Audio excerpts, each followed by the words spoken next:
The sun had begun to dip lower in the sky, casting a warm glow across the highway. It was the sort of peaceful evening that could make anyone relax and forget about the stresses of their day. The car was moving smoothly along the road, and for a moment, everything seemed completely normal. The FBI director had just finished attending an important meeting and was on her way to the office to wrap up some paperwork. It was a routine day, one that didn't seem any different from the many others she'd experienced during her years of service. She was well used to the strict security protocols that accompanied her role, and she rarely thought twice about them. But on that particular day, nothing would go as planned.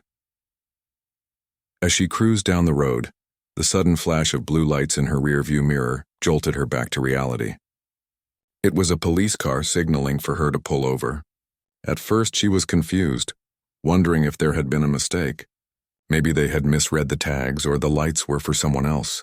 But as the police car moved in behind her, there was no doubt. It was meant for her. She signaled and slowly moved her car to the shoulder of the road. As she stopped, she instinctively checked the rearview mirror again.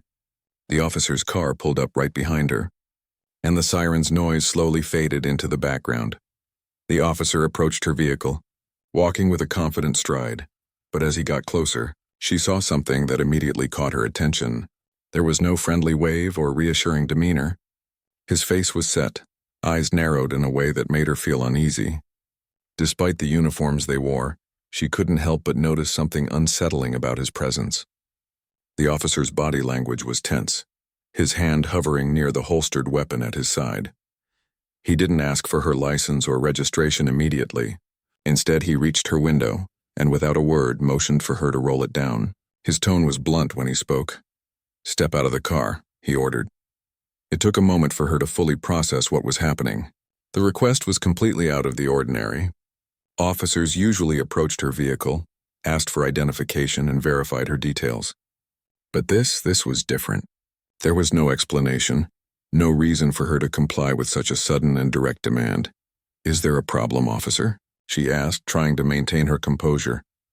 "I said, get out of the car," he repeated, his voice now more insistent. At this point, she realized that arguing wouldn't help.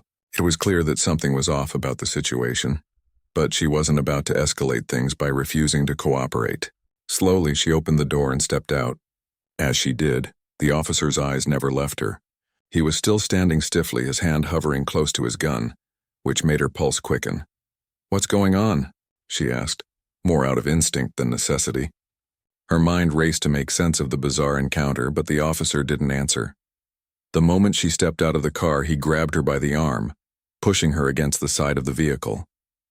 It was a swift motion, calculated in a way that felt rehearsed. She felt her breath catch in her throat. For a brief second, her mind flashed back to all the training she had received, all the situations she'd dealt with as an FBI agent. None of that had prepared her for this.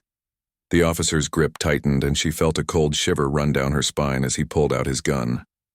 The weight of the weapon's barrel seemed to hang in the air, a silent reminder of how quickly things could escalate. She tried to speak, to tell him who she was, but the words caught in her throat. He was already shouting at her to stay still, his voice rising in tension. The gun was aimed at her, and the harsh realization hit her like a punch to the stomach. This wasn't a routine stop. This wasn't a simple misunderstanding.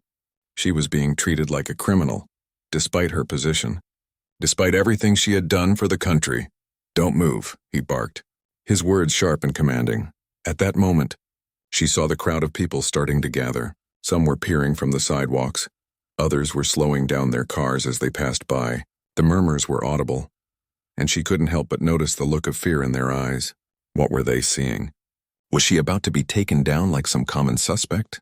The injustice of it stung. She had worked so hard, gained so much trust, and yet here she was at the mercy of a police officer who had no idea who she was. In the midst of the chaos, she finally found her voice. "I'm the FBI director," she managed to say, her words coming out strained. But the officer didn't seem to care. His gaze was still locked on her as if she hadn't spoken at all. "Shut up," he spat back. "Get on the ground." Her body tensed as the command was issued, and she struggled to hold back the flood of frustration and disbelief. How had it come to this? She had been stopped, humiliated in front of strangers, and now she was being treated as a threat. The officer's partner, who had been lingering in his car until that point, finally approached the scene.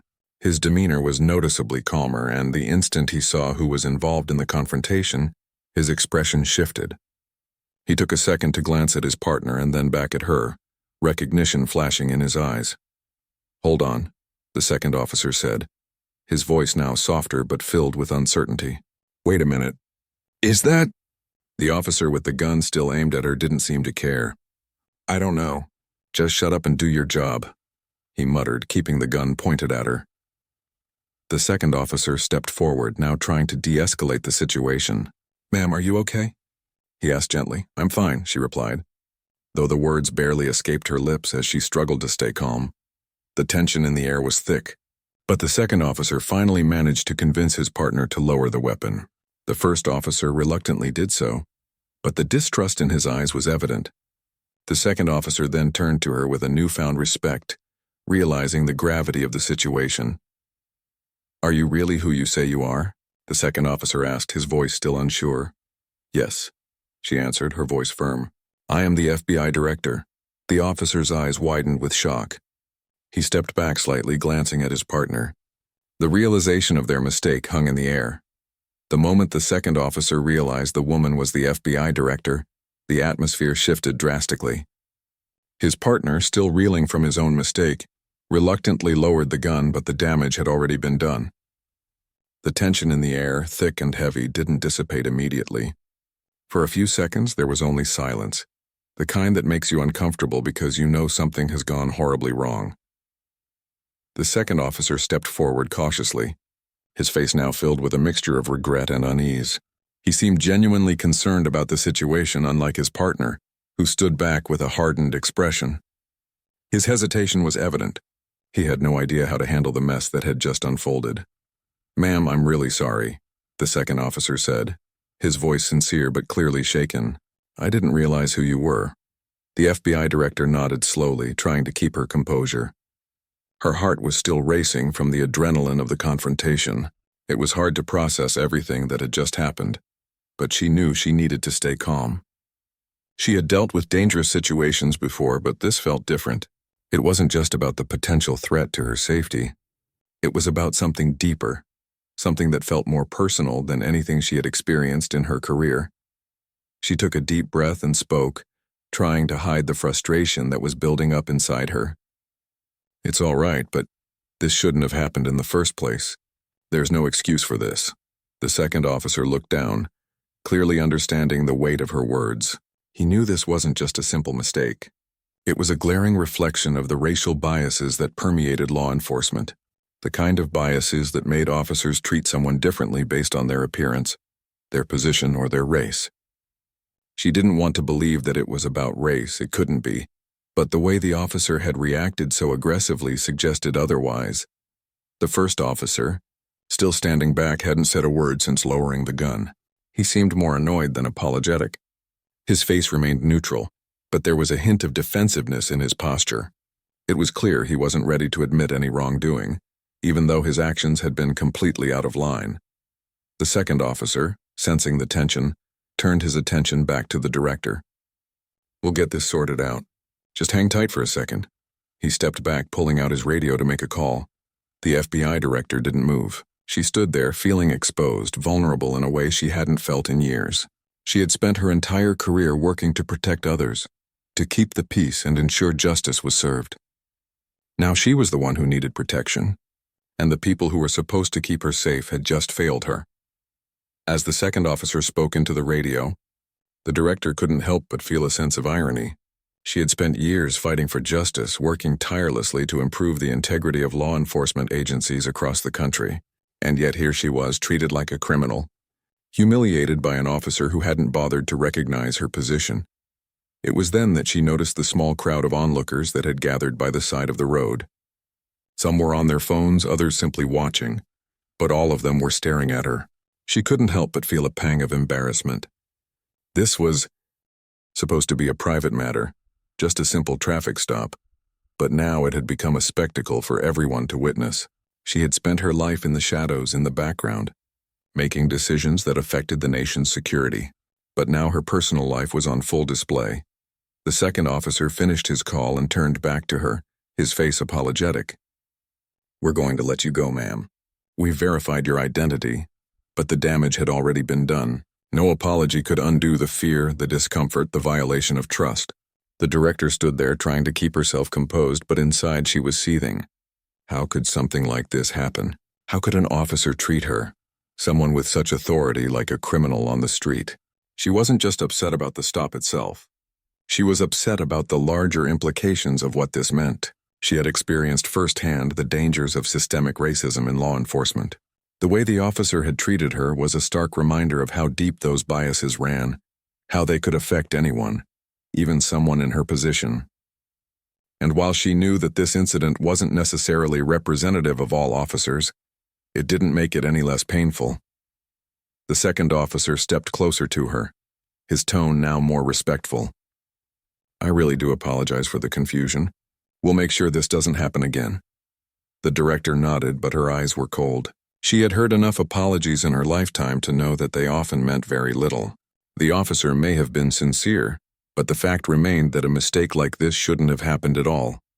And worse, it was clear that the officer had acted out of a gut instinct, an instinct rooted in prejudice. That was something she couldn't overlook, no matter how many apologies were offered. The first officer remained silent, still standing by the car. His expression hadn't changed, and he hadn't made any move to apologize. It was as if the entire situation meant very little to him. It was clear that the second officer was the one who understood the severity of the mistake, but the first officer had nothing to say. She couldn't help but feel a sense of frustration toward him. He had the power to end the situation quickly, but instead, he had chosen to escalate it. She glanced at the first officer one last time before turning her attention back to the second officer. "I'll be fine," she said quietly, her voice steady despite the turmoil inside her. "But I need you to understand that this isn't over. This is just the beginning." The second officer nodded, looking genuinely regretful. He knew that the incident would not only be reported, but would also spark conversations about race, policing, and the treatment of authority figures within law enforcement. And no matter how many apologies were given, the damage to her reputation, to the trust between the public and law enforcement, was already done. With a final nod, the second officer stepped back, signaling to his partner. "Let's get out of here," he said. The first officer didn't respond, simply turning around and walking back to his car. As he did, the director remained standing by her vehicle, watching him go. The scene had played out in front of so many people, and she knew that this would be the topic of conversation for weeks to come. What would the media say? How would her colleagues in the FBI react? Would anyone take this seriously? As she stood there, surrounded by the lingering tension, the weight of what had just happened settled over her. She had been humiliated, targeted, and forced to confront the ugly reality of what many people in her position faced every day. She had always known about the biases in law enforcement, but this was the first time she had experienced them so directly, and it left her feeling exposed, vulnerable, and unsure of what would come next. The aftermath of the incident unfolded faster than she could have anticipated. Within hours of the confrontation, news outlets were buzzing with reports of the FBI director being held at gunpoint during a routine traffic stop. The story spread like wildfire, with everyone from local news stations to national reporters eager to cover the bizarre turn of events. The director's phone rang nonstop, but she didn't answer. She couldn't bear to speak to anyone just yet. Instead, she sat in her office, staring out the window, lost in thought. The quiet hum of the building was deafening to her. How had everything escalated so quickly? It was just a simple traffic stop, an everyday moment. But now it was the lead story, and she felt her sense of control slipping through her fingers. She had been put in an impossible position. Not just by the officers, but by the media, by the public, by everyone who was now scrutinizing her every move. The FBI had already begun its internal investigation, but the damage had been done. The incident was bigger than just a mistake made by one officer. It was a symptom of something much larger, something that had been festering beneath the surface for years. Racial bias in law enforcement wasn't new. It had been part of the national conversation for decades, but to have it come to her doorstep, to have it happen to her of all people, was a bitter pill to swallow. Her mind wandered back to the officer who had held the gun on her. She couldn't shake the image of him so determined to make her submit. The look in his eyes, almost devoid of recognition or understanding, stayed with her. She had been treated like a criminal, as though her identity meant nothing in that moment. And yet, as the second officer had apologized, as he recognized her position, she couldn't help but wonder how many others had experienced the same thing, only without the ability to demand an apology. She wanted to speak out, to share her side of the story, but she knew the risks. The last thing she needed was to become the center of a media circus. She was a public figure, yes, but she was also a woman trying to do her job, trying to navigate a world where power and perception didn't always align. Every word she said, every action she took would be dissected. If she wasn't careful, the story would turn into something she could no longer control. It wasn't long before the press conferences started. The public demanded answers, and so the FBI had to respond. Her colleagues, who had always admired her work, now found themselves in a difficult spot. They needed to show that they took the matter seriously, but at the same time they couldn't risk alienating the law enforcement community. The very people who were supposed to uphold the law were now the ones under scrutiny.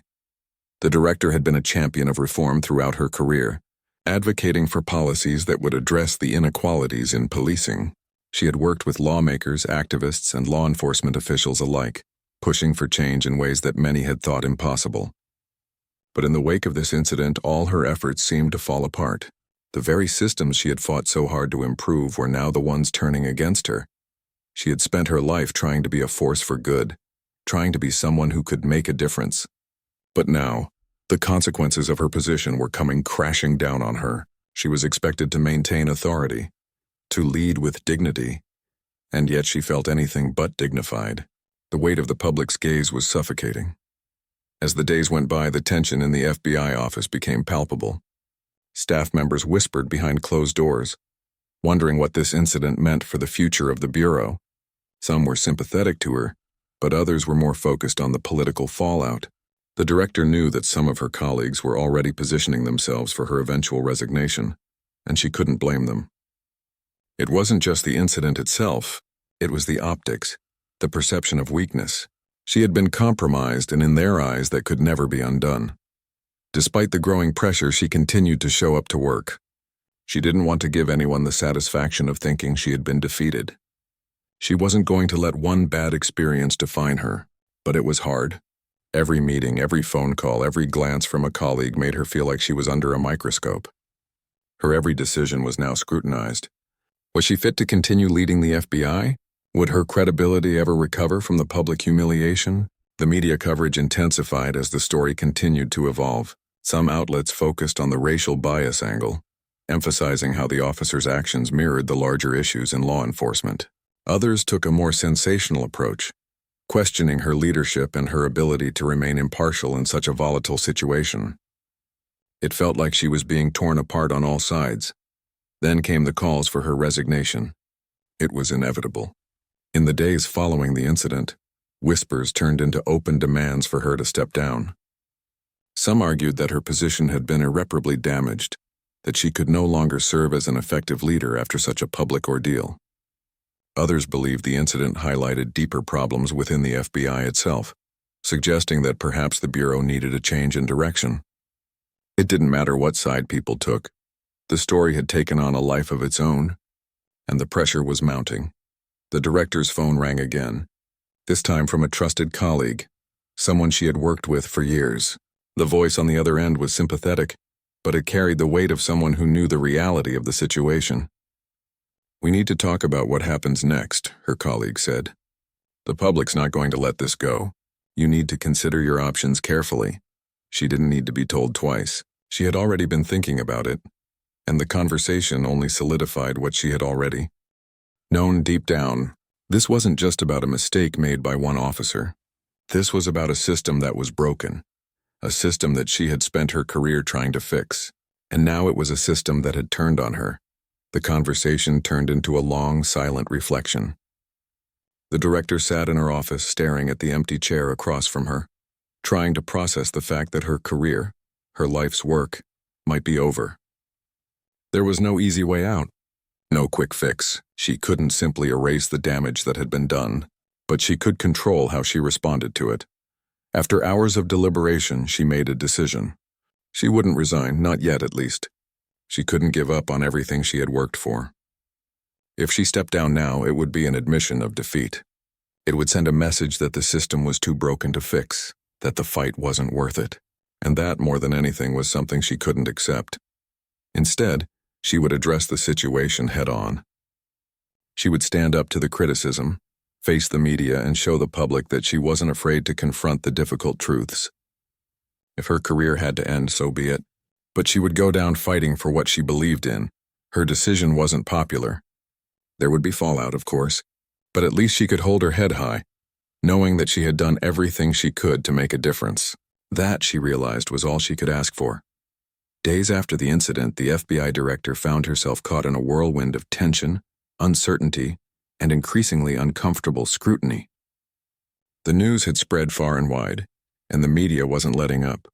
She could feel the weight of every headline, every reporter's question, and the ever-growing pressure on her shoulders. It was as if the entire world had shifted, and now she had to find a way to navigate through the rubble.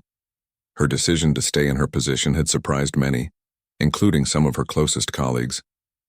The calls for her resignation only grew louder with each passing day, but she had made up her mind. She wasn't going to bow down to the pressure. She would fight.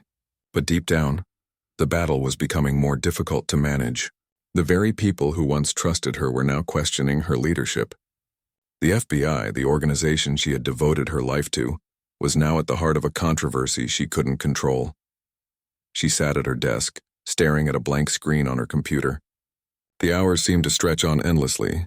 Every time she picked up the phone, it felt like another conversation where she had to defend her position, explain her actions, and justify her continued role. It was exhausting mentally and emotionally. She had always been someone who handled pressure well, someone who thrived in difficult situations. But this was different. This wasn't just about strategy or policy. It was about her character, her integrity, and whether the public could ever trust her again. The internal investigation into the officer's actions was progressing, but it was slow, as investigations often were. The process was standard.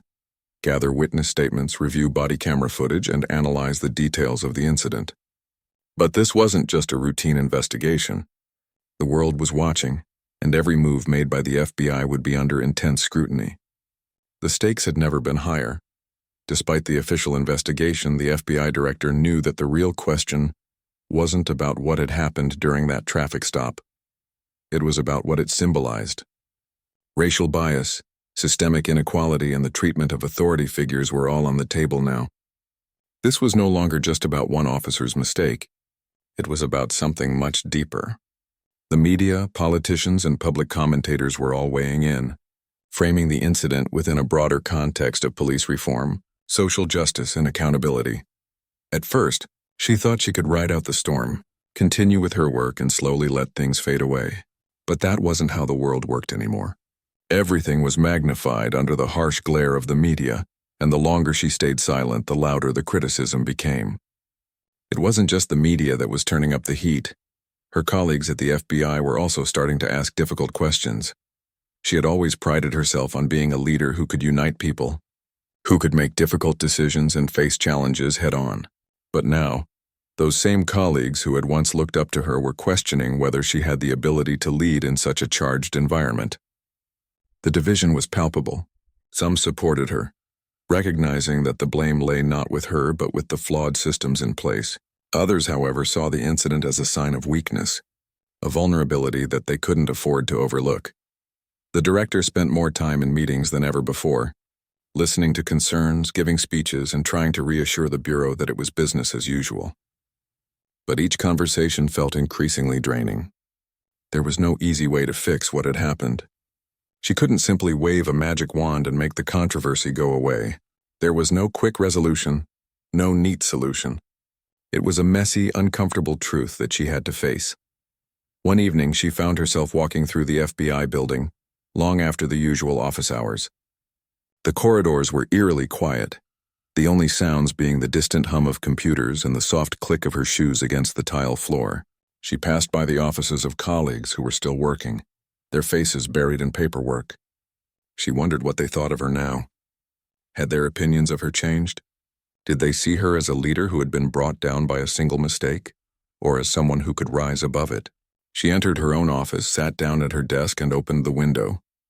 The cool night air felt refreshing against her face. She gazed out at the city skyline, lost in thought. The silence in the room was almost deafening.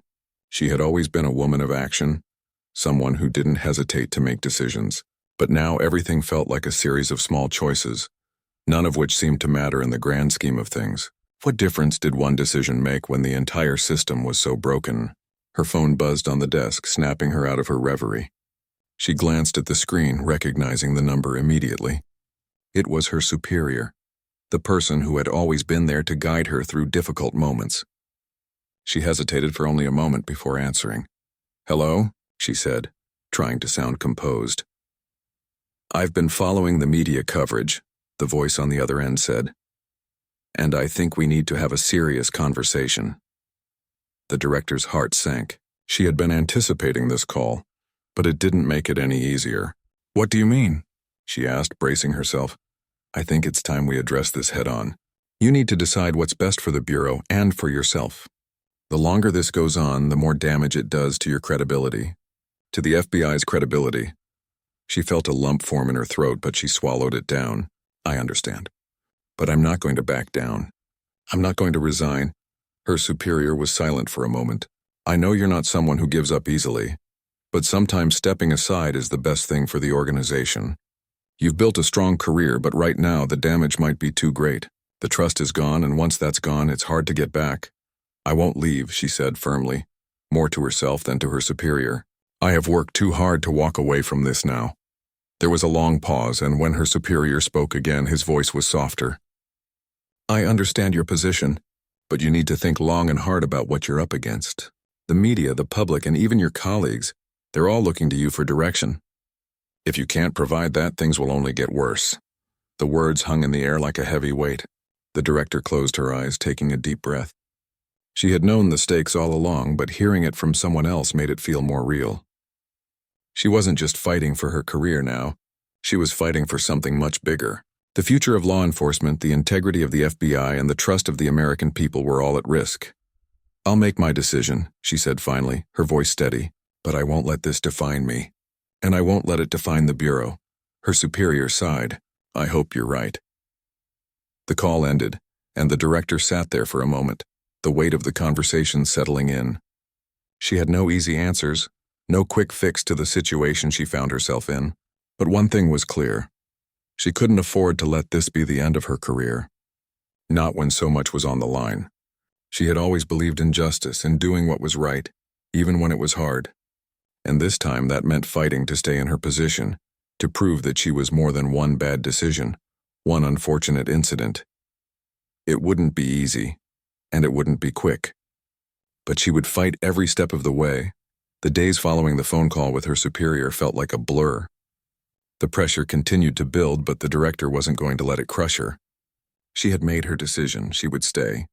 But as the weight of the decision settled in, she realized it wasn't just about staying in her position anymore. It was about standing up for what she believed in and fighting for the integrity of the system that had brought her to this point. This wasn't just her fight. It was a fight for the future of law enforcement itself. Her resolve was tested as the days passed. The media wasn't letting up, and every time she opened her inbox or picked up the phone, she was met with more questions, more criticism, more demands for her resignation. The pressure was relentless, but she refused to back down. There was no way she was going to let one incident define her entire career. She called for a press conference, knowing that it was the only way to regain control of the situation. She needed to address the public, to speak directly to the people who were questioning her, and to lay out her side of the story. It wasn't going to be easy, but it was the right thing to do. The day of the press conference arrived, and as she stood behind the podium looking out at the sea of reporters and cameras, she felt a sense of calm wash over her. This was her moment to speak her truth, to remind everyone why she had worked so hard to get to where she was. The room fell silent as she began to speak, her voice steady but firm. "Thank you all for being here today. I know that the events of the past week have raised a lot of questions, and I'm here to answer those questions and to clarify where I stand." She paused for a moment, letting the words sink in. She could feel the eyes of every person in the room on her, but she didn't flinch. She wasn't going to let their judgment deter her. She had earned this moment, and she wasn't going to waste it. "I want to begin by saying that what happened during that traffic stop was wrong," she continued. "There's no denying that. But I also want to make it clear that the problem isn't just with one officer. It's with a system that allows these kinds of incidents to happen. A system that has been broken for far too long." The room remained silent as she spoke, the reporters listening intently. She could tell that some were skeptical, but others were nodding along in agreement. She wasn't just speaking to them. She was speaking to the country, to every person who had ever felt marginalized or overlooked by those in power. "We all have a responsibility to ensure that law enforcement is held to the highest standards," she said. "And that means addressing the deep-rooted biases and systemic issues that exist within our institutions. It's not enough to simply say that these problems don't exist. We have to face them head-on and make real changes." Her words resonated in the room, and for the first time in days she felt a sense of hope. She knew that she was taking a risk by speaking out so publicly, but it felt like the right thing to do. She wasn't just defending herself. She was defending the integrity of the system that she had spent her life trying to improve. As she finished her statement, she took a deep breath and glanced out at the sea of cameras. The silence lingered for a moment before the questions began to fly. But this time she was ready. She wasn't going to shy away from the difficult questions or let the media twist her words. She had nothing to hide. The questions came fast and furious, but she answered each one with calm, measured responses. She addressed the racial bias in law enforcement, acknowledged the mistakes that had been made, and reiterated her commitment to reform. She didn't make excuses for what had happened, but she also didn't let anyone paint her as the villain. When the press conference ended, she stepped away from the podium feeling a sense of relief. It hadn't been easy, but she had said what needed to be said. The storm wasn't over, but she had taken the first step in regaining control of the narrative. In the days that followed, the media coverage shifted. There were still plenty of questions and criticisms, but the focus had begun to change. The public, it seemed, was beginning to listen. The director's willingness to confront the issue head-on, to speak openly and honestly about the problems within law enforcement, had earned her a level of respect she hadn't expected. People were starting to see her not as a victim of a single bad incident, but as a leader who was willing to stand up and fight for change. Her colleagues in the FBI, too, began to rally behind her. Some still had doubts, but many recognized that she was the leader they needed in this moment. The FBI wasn't perfect, and neither was she, but they could all work together to address the systemic issues that had been exposed. It wouldn't be easy, and it wouldn't happen overnight. But the director was determined to lead them toward a better future. But despite the support she was receiving, there were still those who wanted her to step down. The pressure continued, and there were days when she felt like she couldn't take it anymore. The weight of the criticism, the second-guessing, the constant scrutiny, it was exhausting. But through it all, she kept her focus on the bigger picture. She wasn't fighting for herself anymore. She was fighting for the future of law enforcement, for the people who had been silenced for so long, and for the integrity of the system that she still believed in. The director knew that her time in office might be coming to an end. The political pressure was immense, and the public had made it clear that they were watching her every move. But she wasn't going to give up, not yet. There was still work to be done.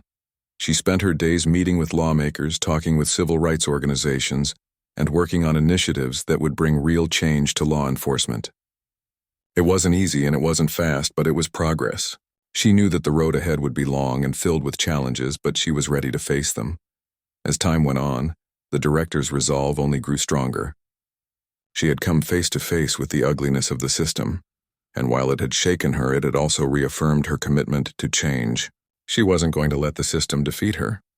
She was going to fight for it to be better, for everyone, and so, despite the obstacles, despite the doubters, and despite the personal cost, the director moved forward, knowing that her fight was far from over. The incident that had nearly brought her down had instead ignited a fire in her to do more, to be more, and to make the world a little bit better than it had been before. It wasn't the ending she had imagined when she first took on the role of FBI director, but it was the one that had shaped her into the leader she had become. She was no longer just a figurehead, a symbol of authority. She was someone who had fought for what was right, even when it seemed impossible, and that in the end was the legacy she hoped to leave behind. As the weeks passed, the director found herself caught in the ebb and flow of the public's opinion. The media still had a keen eye on her every move, but the intensity had begun to subside. What had once been a crisis moment now seemed more like an ongoing saga, one where each day presented a new challenge, but also new opportunities to rebuild. At first, she had felt like an outsider, an unwelcome figure in a room full of people who had once considered her a respected leader. But as time wore on, she began to notice the subtle shift. Her colleagues, the ones who had remained distant or critical in the beginning, were now starting to approach her again, offering their support in quiet ways. A brief nod here, a reassuring word there. It wasn't much, but it was enough to let her know that she hadn't been abandoned. Still, the pressure was relentless. The FBI had launched a series of reforms aimed at addressing the systemic issues within law enforcement, but the scrutiny from the public and politicians never truly let up. She had been in her position long enough to know that no matter how much change they made, there would always be those who doubted, who saw reform as a threat rather than a necessity. There were days when she felt like the weight of it all might crush her. The endless meetings, the constant barrage of media requests, the delicate dance she had to perform between maintaining her authority and showing empathy for the public's concerns. Some days it felt like she was losing herself in the process, but the thought of walking away, of resigning, never crossed her mind. Not anymore. She had made a commitment to the work, to the people who had supported her, and to the system that she believed in. No matter how difficult it was, she couldn't give up. Not when so many others were depending on her to push through the storm. There was a moment, though, when she wondered if the system itself was capable of change. The deeper she dug into the reform efforts, the more she saw just how entrenched the problems were. The biases, the outdated policies, the lack of accountability, these weren't issues that could be solved with a single press conference or a set of new rules. They were part of the very fabric of law enforcement, and it was going to take years, perhaps decades, of hard work to dismantle the structures that allowed these problems to persist. The director spent sleepless nights, poring over reports and meeting with experts, trying to figure out the best way forward. She knew that the challenges were immense and that there would be setbacks, but for the first time in a long time, she felt like she was on the right path. The work was hard, the obstacles were high, but she believed in the change she was fighting for. One evening, as she sat at her desk reviewing yet another stack of documents, her phone rang. It was a familiar number, and she recognized the voice immediately. "Are you getting any rest?" her colleague asked with a chuckle. It was a small moment of levity, but it reminded her that she wasn't alone in this fight. "No," she replied with a smile, "but I'll sleep when it's all done." Her colleague laughed, but his tone quickly shifted to something more serious. "We've got some movement on the reform front. The lawmakers are starting to take notice. They're willing to listen now." The director felt a surge of hope. "That's good news. What's the next step?" "We're going to start working on policy changes that will increase transparency and hold officers accountable for their actions. It's not going to be easy, but we're finally making progress." For the first time in weeks, the director allowed herself to feel a glimmer of optimism.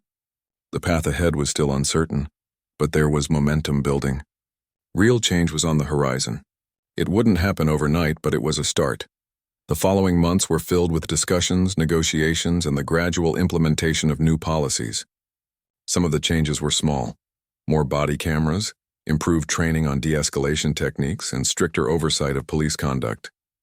Others were more significant: a shift toward community policing, where law enforcement worked more closely with local communities to build trust and ensure that all citizens were treated fairly. The director found herself at the forefront of these changes, working with lawmakers, activists, and law enforcement leaders to shape the future of the FBI and its relationship with the public. She knew that the road ahead would be difficult, and that there would be resistance at every turn, but she was determined to see it through.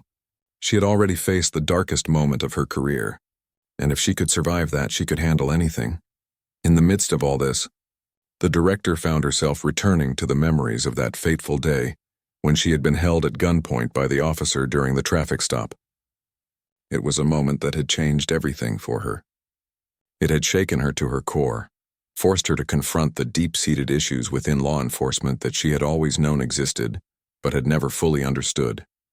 That moment had exposed the ugly truths that she could no longer ignore, and it had set her on the path to real change.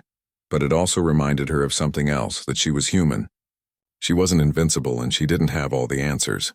She had made mistakes and she would continue to make them. But she had learned something valuable in the process, that the fight for justice wasn't about being perfect. It was about pushing forward, even when the odds seemed impossible. As the months turned into a year, the director continued to work tirelessly on the reforms. Slowly but surely, the changes began to take hold. There were still moments of doubt, moments when she questioned whether she was doing enough, whether she was moving fast enough. But she had learned to trust the process and to trust herself. She had learned that progress, no matter how small, was still progress. And through it all, the director continued to lead with the same determination and resolve that had gotten her this far. The incident that had nearly ended her career had instead become the catalyst for the change she had always wanted to see in law enforcement. It had pushed her to confront the issues head-on, and it had given her the strength to keep fighting, even when everything seemed stacked against her. In the end, she realized that the battle for justice was never easy. It was messy, complicated, and full of setbacks, but it was worth fighting for. Because in the end, change didn't come from avoiding the hard conversations or ignoring the tough questions. It came from standing up, speaking out, and doing the work, no matter how difficult it was. And though the director's journey was far from over, she knew that she had made a difference. One step at a time, one change at a time, she had helped to reshape the future of law enforcement. And in doing so, she had proven that no matter how broken the system seemed, there was always room for hope and for change.